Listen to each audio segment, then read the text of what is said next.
Hey everyone, welcome back to our channel. Sent money to the wrong person on Airtel Money? Don't worry, I will show you how to reverse it in just a few simple steps. First of all, open your Airtel Money app and log in. Step 2. Go to the transaction history and find the payment you want to reverse. Step 3. Tap on the transaction and look for the help or report issue option.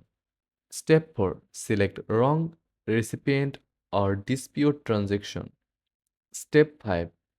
Provide the required details and submit your request.